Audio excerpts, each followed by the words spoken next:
Bienvenue dans votre rubrique Focus sur Radio Mayuri. Notre invitée est Nadège Méron, gérante de Guyacol. Bonjour. Bonjour. Merci beaucoup d'avoir accepté notre invitation. La voix est au cœur de votre business. Ah oui, effectivement, la voix est au cœur de mon business puisque c'est un centre d'appel et que donc tout est basé sur le téléphone. C'est le critère principal de recrutement? Alors c'est vrai que je fais d'abord mes entretiens téléphoniques par le téléphone. C'est la voix qui compte en priorité et en fonction de la manière de répondre, de la douceur, du langage utilisé, je poursuis ensuite sur un entretien physique. Vous faites de la prise de rendez-vous, de la vente également? Alors, on est vraiment spécialisé sur la prise de rendez-vous médicale, mais on a également des clients comme des artisans, on travaille pour l'ARS par exemple, donc on a aussi des entreprises. Et effectivement, on a un pôle prospection téléphonique, enquête, sondage, relance d'invitation. Donc là, on appelle ça les appels sortants, les services aux entreprises. Quelle est la genèse de Guyacol? La jeunesse de Guyacol, alors j'ai créé Guyacol il y a 10 ans exactement, je fête mes 10 ans l'année prochaine. Et à la base, c'est en prenant rendez-vous avec une dermatologue en tombant sur un secrétariat téléphonique à Paris qui était incapable de m'expliquer le chemin pour aller chez cette dermato en me disant bah moi je suis sur Paris, prenez le GPS. Mais il y a 10 ans le GPS c'était pas top. Je me suis dit mais tiens c'est bizarre et voilà j'ai commencé à enquêter et puis voilà quelques temps après Guyacol est né. Et vous-même, vous aviez travaillé dans des centres de relations clients? Alors pas du tout, j'avais aucune expérience. Après j'étais commerciale, donc je faisais de la prospection téléphonique. Donc la mission prospection téléphonique, elle était logique, je connaissais le métier. Par contre le secrétariat médical, je ne connaissais absolument rien. Mais c'est fascinant parce qu'on a l'impression d'être médecin nous-mêmes quand on répond au téléphone à force. Et on travaille pour des médecins généralistes, des dermatologues, des cardiologues, des neurologues, des sages-femmes, tout type de métier dans le médical. Donc c'est hyper intéressant. On a l'impression que vous êtes le seul sur le marché guyanais. Alors non, je crois qu'il y a un concurrent. Mais peut-être à plus petite échelle et qu'il y a d'autres activités prioritaires. Voilà, c'est vous qui sont, je sais plus, mais bref, donc du coup, je ne suis pas toute seule, mais on est leader en tout cas. Vous n'avez pas le monopole. Je n'ai pas le monopole. En part de marché, ça représente quel pourcentage? En part de marché, quelle est votre question par rapport à la concurrence? Exactement. Je pense qu'on a 80 ou 90% du marché. C'est facile de recruter des Guyanais pour répondre au téléphone, prendre des rendez-vous au téléphone. Le recrutement n'est pas simple, mais depuis quelques années, je commence à être bien formée, donc je me trompe de moins en moins dans mon recrutement. Je cherche essentiellement, alors je cherchais beaucoup de femmes à l'époque, maintenant j'ai des hommes, donc je me suis ouverte. Et les personnes que je recrute sont souvent des personnes sans diplôme, mais qui ont quelque chose en plus, c'est-à-dire qu'il y a plein de personnes sans diplôme, mais qui ont une intelligence, qui sont capables de prendre des initiatives, qui ont juste eu un parcours de vie qui a fait que leur parcours dans tout ce qui est étudiant n'a pas pu aboutir et en fait je leur donne leur chance et on les forme et ça se passe bien. En métropole, souvent, la configuration se présente comme des open space. Est-ce que c'est le cas également chez vous? Alors effectivement, c'est un open space, mais j'ai fait en sorte que ce soit très confortable. On a beaucoup travaillé sur l'acoustique pour que ils aient le moins de bruit environnant pour les gêner. Et j'avoue que je les bichonne un peu, donc elles ont des casques vraiment hyper sophistiqués, ce qu'on appelle ANC, qui coupe le bruit ambiant. Donc elles sont quand même, voilà, elles sont pas trop mal loties, mais c'est pas un métier facile. L'open space et le téléphone, ça c'est clair, et je les admire pour ça. Et l'enregistrement des appels, c'est systématique chez vous? Alors on enregistre toutes les conversations, sauf si le patient ne veut pas. Il y a évidemment un prédécroché qui indique au patient s'il souhaite ne pas être enregistré.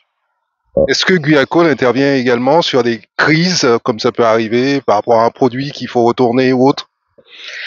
Non, mais par contre, on a intervenu énormément pour le Covid et je peux vous dire que ça a été un raz-de-marée. Racontez-nous.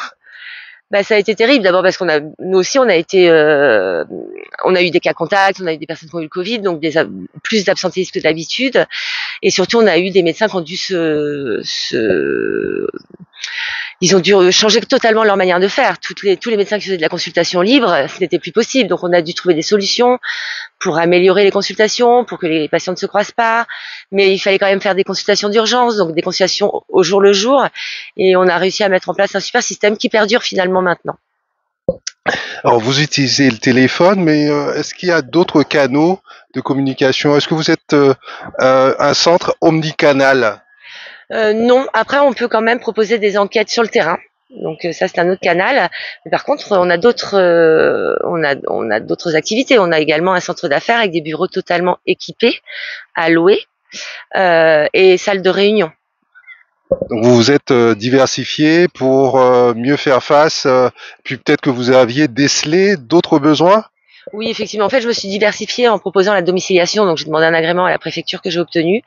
Et quand j'ai déménagé à Suzilly, parce qu'avant on était à Dégradé-Cannes, on a pu faire des bureaux plus grands et avoir plein de bureaux différents. Donc oui, c'est assez diversifié effectivement. Et quelles sont vos tactiques pour trouver de nouveaux commanditaires, comme on dit dans le métier? Alors, le bouche à oreille fonctionne énormément. Donc, en tout cas, par rapport aux médecins. Au début, j'avais une commerciale. Moi, j'ai beaucoup travaillé aussi le service commercial. Donc bouche à oreille, les réseaux sociaux évidemment, panneaux publicitaires. Et là, dernièrement, je viens de recruter une personne qui s'occupe de la communication et du service commercial. Les réseaux sociaux, ça vous aide également? Vous les utilisez? On les utilise énormément. Je crois que c'est aujourd'hui un des réseaux les plus importants en fait pour communiquer. Donc oui, on s'amuse à faire plein de vidéos très rigolotes. Enfin, vous pouvez aller voir sur Guyacall, sur notre Insta, sur TikTok. On n'est pas forcément sur une publicité de produits. On est plutôt sur une publicité de l'entreprise, des personnes qui travaillent dans l'entreprise. Et en plus, l'avantage que ça a, c'est aussi que ça dynamise mon équipe. C'est-à-dire que quand on fait des vidéos rigolotes, ils sont tous super contents. Ils viennent, ils viennent. On se prend pour des acteurs et du coup, ça a fait une synergie aussi au sein de l'équipe qui permet d'avoir un peu de temps pour rigoler parce que c'est pas toujours drôle comme métier. Le marché des centres de relations clients est très développé en métropole. Comment arrivez-vous à vous projeter en Guyane dans les 5-10 années qui viennent? Écoutez, effectivement, en métropole, c'est pas simple. Il y a beaucoup de centres d'appel qui ouvrent et qui ferment très rapidement. Je dois dire quand même qu'on a pas mal d'avantages en Guyane. On a la loi Lodéom, donc sur les salaires, qui nous permet quand même d'avoir des charges moins importantes. On a des crédits d'impôt, outre-mer ou autres, qui nous permet de survivre parce que la rentabilité, elle est pas extraordinaire. Vous pouvez voir mes chiffres sur Internet.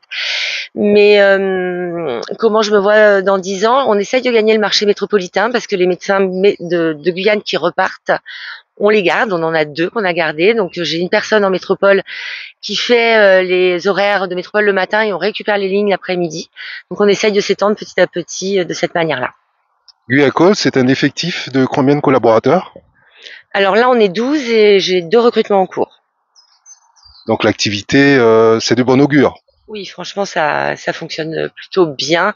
Après, vraiment, on travaille vraiment sur la qualité, sur la satisfaction des appels des patients. Voilà, on peut pas toujours les satisfaire. Les médecins n'ont pas des rendez-vous au jour le jour, vous le savez, c'est compliqué. On est toujours à l'écoute et on essaie toujours de trouver des solutions en fonction des urgences. Et la bienveillance, c'est vraiment notre credo. Votre cœur de cible, ce sont les médecins. C'est 80% de nos clients sur le centre d'appel, pas sur le centre d'affaires. Le centre d'affaires, c'est les auto-entrepreneurs, les petites entreprises ou des grosses structures comme par exemple EDF qui nous a loué 5 bureaux à un moment donné parce qu'ils avaient des locaux qui étaient en travaux. Les travaux prenaient du temps, donc ils sont restés 1 an dans nos locaux. Ça leur a permis de trouver une solution intermédiaire. Une entreprise peut vous solliciter par exemple pour son secrétariat? Oui, alors on fait également du secrétariat externalisé, c'est-à-dire qu'il y a le standard et pour certains médecins et même quelques entreprises, on peut leur proposer des services pour faire de la facturation ou pour faire du classement, pour scanner. On a différentes offres, effectivement. Nadège Méron, merci et bonne chance pour la suite. Merci, Monsieur Plaisir.